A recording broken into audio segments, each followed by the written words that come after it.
Hi, my name is Tyler Jackson, and in this presentation, I'm going to talk about how wrongful termination and how it can affect businesses.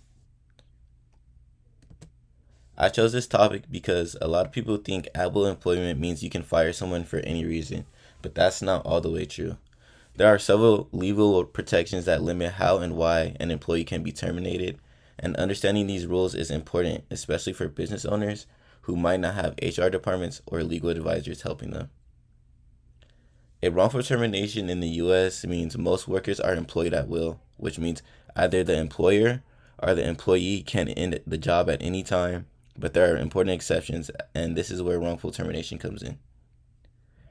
A firing becomes illegal when it violates one of these categories, the first being discrimination laws.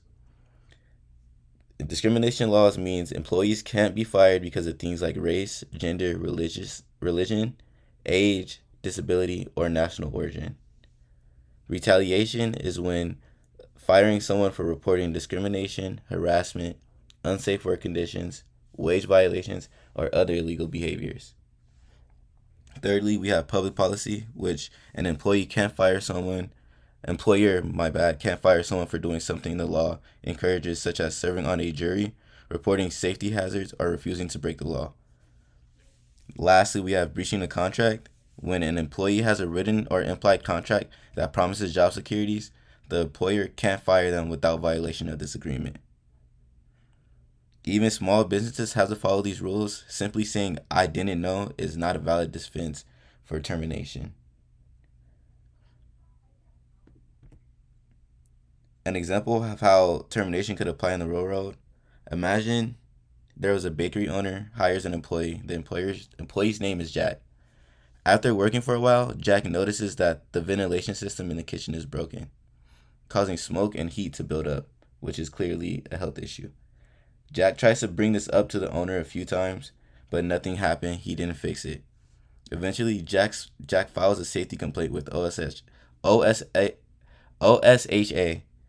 which he has a legal right to do. 2 weeks later, the owner fires him and says he's causing trouble. The firing would likely count as wrongful termination because Jack reported a safety violation. This is a protected activity. Firing him because of it is retaliation, which is illegal. Federal law protects workers who report unsafe conditions. If Alex decided to take legal action, the bakery could face back pay, reinstatement, legal fees, and OSHA fines. This damages the business's reputation. This shows how a single firing decision can create a major legal problem when the employer doesn't follow the rules. Why does this matter? Wrongful termination laws exist to protect workers, but they also protect businesses by encouraging them to follow fair and consistent employment practices. For businesses, it helps avoid lawsuits and government penalties. It encourages documentation and better decision making. It creates a safer and more professional workplace. And for employees, it helps people understand their rights. It gives workers confidence to report unsafe or illegal behaviors.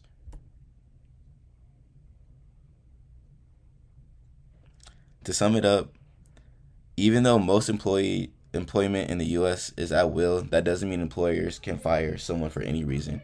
Discrimination, retaliation, violation, public public policy, and breaking the contract all turn a normal firing into a wrongful termination.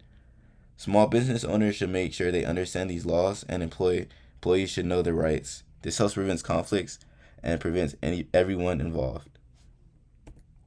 Thank you for listening. Thank you for your time.